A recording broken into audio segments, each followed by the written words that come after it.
not knowing why they did this and what, and not having our government back us then and now.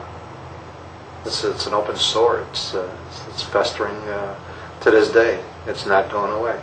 I think it's important that we do have an investigation. I would never give up on that until I'm too old to come to these things. It needs to be done.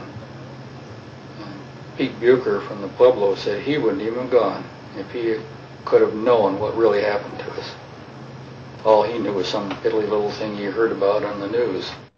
In late 1991, Dwight Porter, who was ambassador to Lebanon during the 1967 war, told columnists Evans and Novak that immediately after the attack on the Liberty, the CIA station chief handed him intercepted messages between the Israeli war room and their planes. The pilots were given orders to attack the ship, and they replied immediately that it was an American ship. The Israeli headquarters responded, "You have your orders, attack the ship." The pilots tried once again, "But it's an American ship. We can see its flag." And headquarters insisted, "You have your orders, attack it." And attack it they did, and the consequences are well known. So one of the things I found out was that had never been discovered before was the fact that at the time the Liberty was attacked, the NSA also had an eavesdropping plane flying high above the scene of the action. It was an EC-121, and during the entire course of the war, the U.S. had eavesdropping planes going over the area, collecting signals, eavesdropping on what was going on below. And this plane was flying right over the scene of the attack. And I talked to two of the crew members of the plane, and both of them agreed that what they heard were comments from both the pilots and the torpedo boat personnel mentioning the U.S. flag. Now that flies in the face of what the Israeli explanation says. The Israeli explanation says nobody on either the planes or the ships ever saw a U.S. flag. Evans and Novak got further confirmation of the Israeli attack from an American-born Israeli major, Seth Mintz, who was in the Israeli war room at the time of the attack. He told the reporters, quote, "Everyone felt that it was an American ship and that it was the Liberty. There were comments about the markings, about the flag. Everybody in the room was convinced it was an American ship," unquote. Mintz told Evans and Novak that the Israelis were guilty of an outrage. True. But the American suppression of the truth was an equal outrage. Well, at the time, the Liberty was off the coast of the Sinai, off the coast of where El Arish was on the Sinai Peninsula. According to Israeli military historians who wrote reports of it at the time, and other eyewitnesses, the Israeli military was killing prisoners, Egyptian prisoners, committing war crimes, desperate acts of war crimes in order to, so they wouldn't have to transport the prisoners because they had no place to put the prisoners. They decided to take the most expedient method and just kill them. If the planes dispatched by the Saratoga had continued to the rescue, the Israelis would have been driven off. But Washington took the Israelis at their word. They said they had recognized their error and they apologized.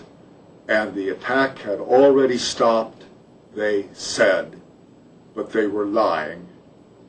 The attack continued for another hour and 20 minutes, during which 25 more American sailors died and 110 more were wounded.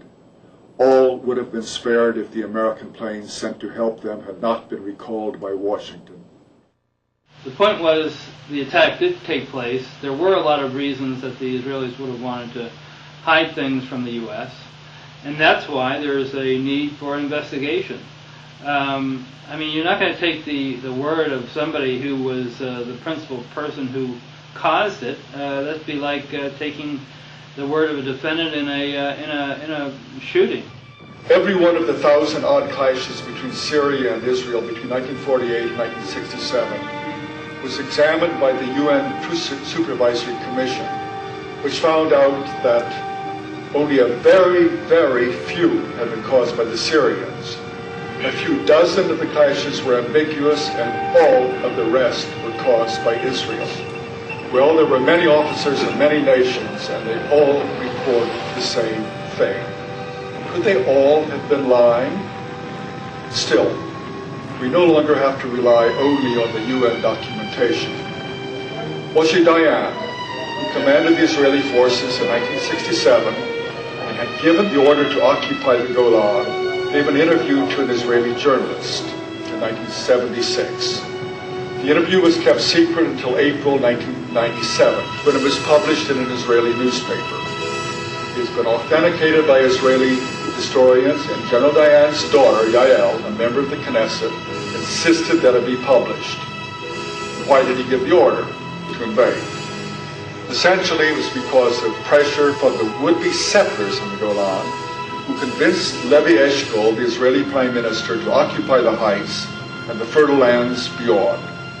And when asked if that were all there was to it, Dayan replied, "I can tell you with absolute confidence that they were not thinking about security. They were thinking about the heights land. I saw them. I spoke with them. They didn't even try to hide their greed for that land." The best one is the one where they wanted to Golan Heights. And Johnson said, that's enough, and they needed another day to get the Golan Heights, which they still have, which I didn't think you were supposed to do, take land from another country and keep it. If we could get the truth of the Liberty out, that it would change history, I think, in this country. I cannot, absolutely can't see why our American newspapers and TV people have helped to cover this up, but not covering some of our stories. The Navy Board of Inquiry would not admit testimony about the jamming, the recall, the unmarked planes, the shooting of life rafts, and other material that we tried to present. They asked questions. We were allowed to answer those questions, period. They put me into a ward with 12 to 13 other patients, and within 30 minutes they removed me from that ward and put me into a single room. I noticed that I had a name tag with Smith on, and right after I noticed that, an officer came in and told me that from now on my name is Smith. I was never on the Liberty, and I was never ever to talk about it to anyone. I still have 53 pieces of shrapnel in me today. Never before has the U.S. Navy ignored eyewitness testimony of American military to accept on faith the story told by their attackers. Certain entries in the ship's log of June 8th have raised serious questions. Nobody knew who was wounded or how severely. This had not been established until days after reaching Malta. The log also minimized the duration of the attack by over an hour and a half, conveniently fitting the Israeli version. It then documented the number of wounded not as the actual 172, but at the widely published media figure of 75. It should be a congressional committee, both Senate and House, to examine all the data available. And it's getting late to do this because, like McGonigal, God bless his soul, is gone.